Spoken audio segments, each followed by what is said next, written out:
드디어 해방이 되었습니다. 해방 직후의 상황을 살펴보면 1945년 8월 9일에 소련은 일본에 선전포고를 합니다.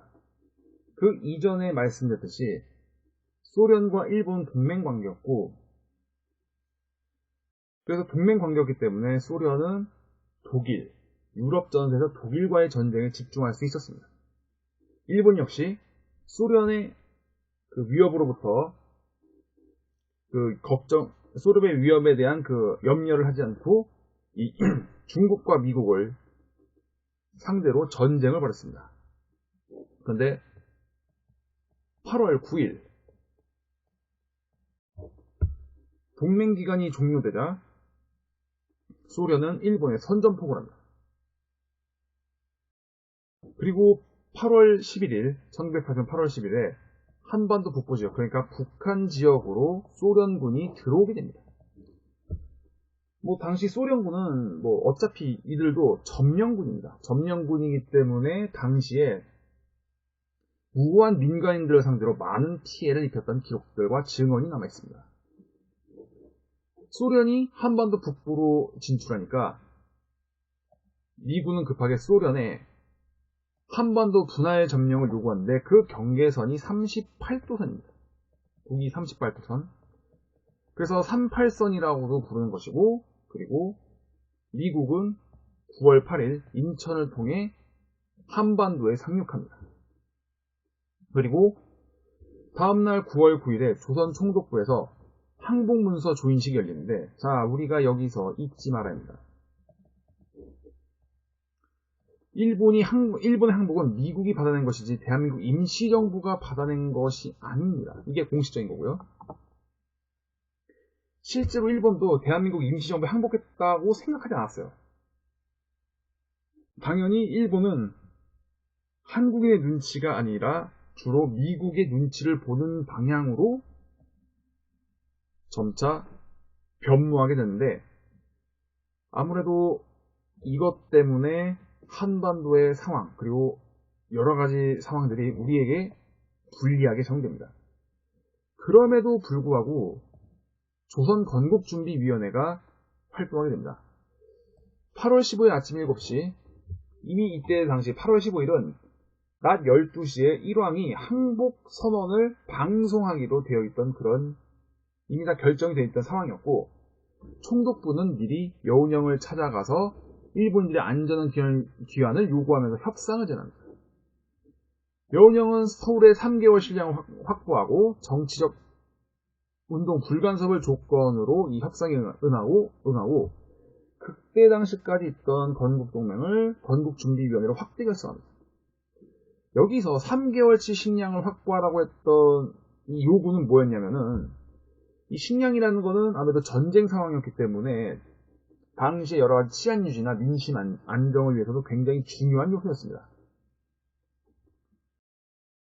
그리고 사실 3개월이라고 했던 이유는 뭐였냐면, 3개월이면 이러한 여러 가지 과도기, 여러 가지 전국들이 수습돼서 안정을 되찾는데 3개월이 걸릴 거라고 예상했던 것이죠. 하지만 국제사회의 어떤 그 여러 가지 그 환경 자체가 그렇게 우리에게 유리하게 돌아갔던 건 아니었습니다. 어쨌든 건국준비위원회는 치안권을 확보하고 전국에 지부를 설치해서 치안과 행정 문제를 담당하고, 그리고 무엇보다도 이 건국준비위원회가 우리나라가 해방되었다는 사실을 전국에 널리 알려줍니다. 사실 8월 15일에는 아무런 그 사건이 없었고 그저 8월 14일과 동일한 일제강점기 시간이었습니다.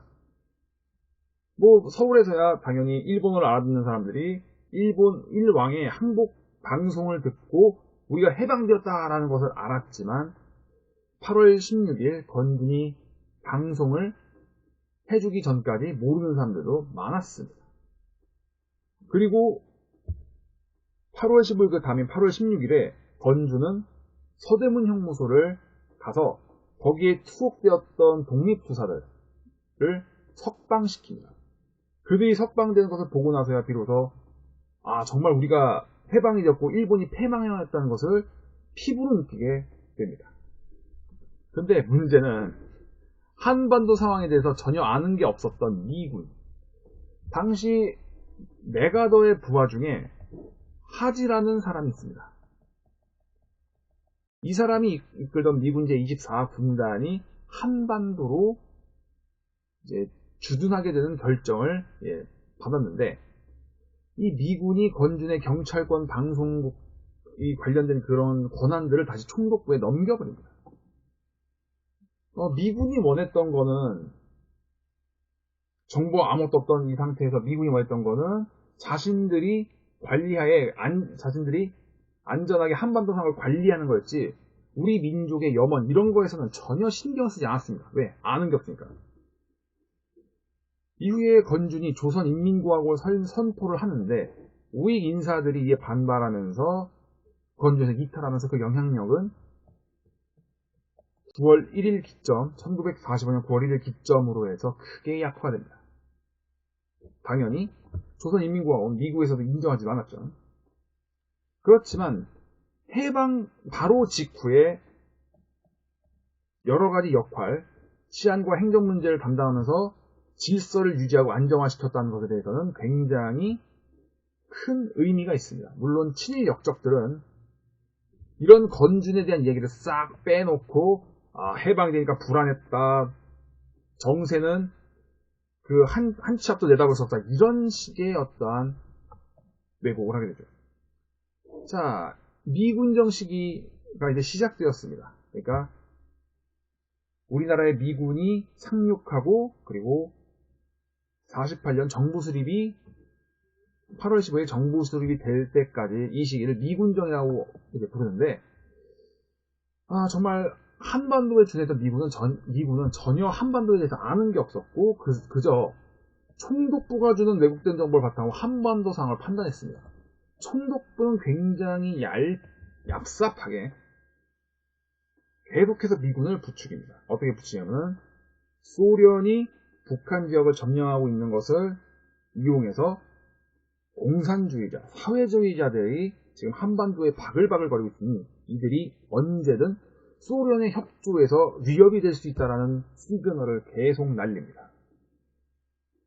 미군도 이 시그널을 무시하지 못하고 계속해서 우리의 어떤 그 염원과는 전혀 상관없는 행동들을 많이 하게 됩니다.